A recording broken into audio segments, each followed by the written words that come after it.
Hello, this is Benjamin Fry, and today we're going to talk about why things sometimes all go wrong just as they're all starting to go right.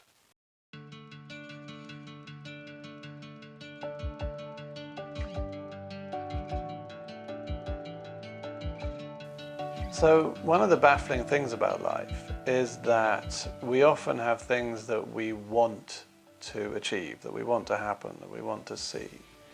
And sometimes our dreams come true. We achieve the things we aim for, we meet the people we want to meet, miracles happen, we get lucky. Whatever it is, somehow life seems to be going our way. Now the odd thing is that this doesn't always produce the result that we were expecting. So even though we get what we wanted or we meet who we wanted to meet, it doesn't necessarily result in the happiness and the easy life that we were expecting to happen. And certainly it doesn't necessarily result in the easy experience of being ourselves that we were hoping that it would create. Sometimes there's this idea that if we could just get the right thing or find the right person, then somehow everything in here would be okay and that we would then feel all right. And yet it just doesn't quite work. This can be baffling, it can be distressing, it can be upsetting, it can make people think that their dreams were crazy or that their life is hopeless or that they'll never find the thing on the outside that they need in order to be the feeling on the inside they want to be.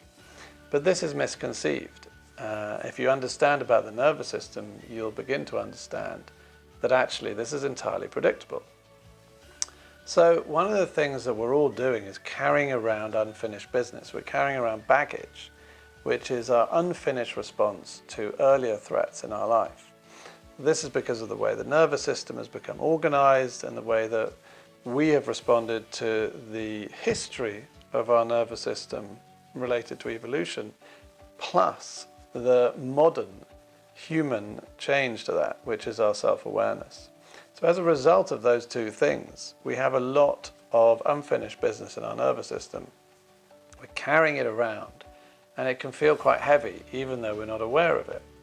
So often we have an idea that this heaviness, this baggage, these adverse internal experiences can be counteracted by some sort of perfect, often safe-looking experience in the outside world. So a couple of good examples are, well, if I just had enough money, then everything would feel okay. Another one is, if I just found the right man or woman, then everything would feel okay. And these are both examples of things that we want to do to try to make ourselves feel safer. So having a lot of money is an idea that we'll be safer because we'll be able to get everything we need regardless of what happens. And having the perfect partner is an idea that we'll be loved and that will feel safe and wonderful, and again is a buffer against all the kind of things that could happen in the world that are difficult. So there's some reality to that. But then we have to look at what happens to a nervous system when it becomes safe. This is where it gets complicated.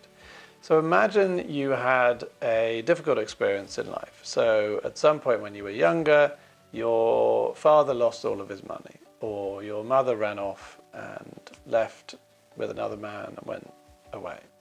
So in both cases, you've got something going on in your experience and in your nervous system that says, we had loss, either material or loss emotional, and that experience is not finished. So that experience continues to run because we haven't managed to come out of the frozen part of it and successfully discharge all of that energy. Then what happens, we go through life and we're looking to get safer by having money or by having a relationship or both. And then we find it, because being humans, we're very good at getting what we need, finding what we want, and aiming for the resources that we think will keep us safe. Problem is, when we find it, what is the reaction to safety? Now, if you've been following this story and think about what happens to a gazelle that has become overwhelmed by being caught by a lion when the lion is removed from the gazelle. So let's say the lion is chased off by a hyena or disturbed or by a hunter. There you are, you're a gazelle, you've been overwhelmed, you've been frozen. Now you're safe because the lion is gone. Look what happens next. What happens, and you can see this on a video on the resource page of theinvisiblelion.com, the gazelle will leap up in the absence of the lion and start to go back into fight-flight, kick and run, and eventually go back to the watering hole and be completely fine. But it's the safety of the lion being removed that triggers the reaction into discharging all of the behavior that was there when the lion was chasing it. So ironically, it's when things become safe again that you can complete the distress and the reactions to when things were at their most dangerous.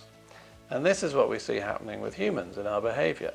So after you do the deal and you make all the money, or you meet the perfect man or the perfect woman, there's a period of euphoria, of relaxation, of relief.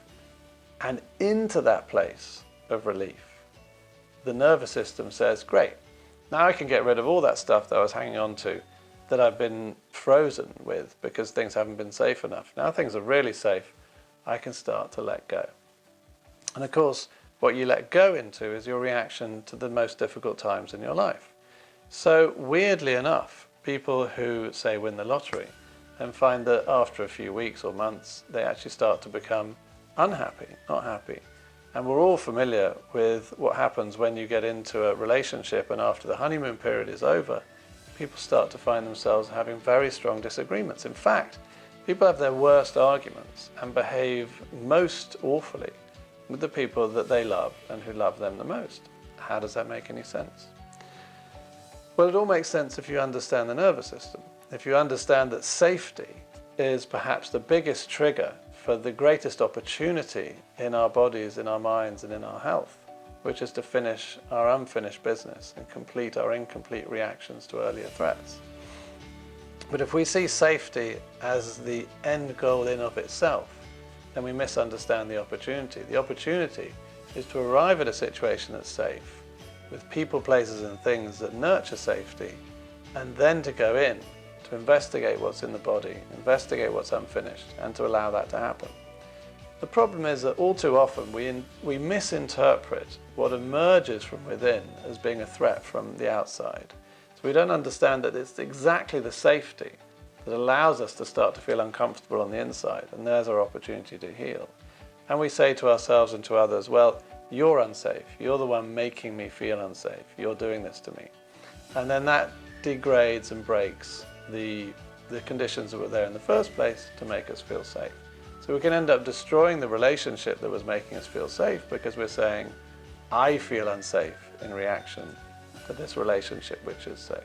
So it's a paradox and a confusion and a conundrum. And it explains why people go round and round in circles in life. So they'll find what they need, then they'll become overwhelmed by themselves because of feeling safe. And then they'll destroy what they needed because they can't cope with that sense of overwhelm. And oddly enough, having removed the trigger of safety, they then go back to feeling shut down and it in fact feels easier. But then they start again. So you just go round and round the circus until you figure out that there's another way to do this. So the other way to do this is to get into the body and get away from reactions to the outside world. And there's also another very important way of looking at this, which is reframing your experience. So instead of saying, you are making me feel unsafe, I could say, I notice that when I'm with you, I start to have a feeling that's difficult, and that feeling that's difficult for me feels a bit unsafe. That doesn't mean you are unsafe, and that's something I would call reframing. So there's some very good examples of this in the 28-day recovery plan in the book, The Invisible Lion, and you can look at resources for that on the website, on the resource tab at theinvisiblelion.com.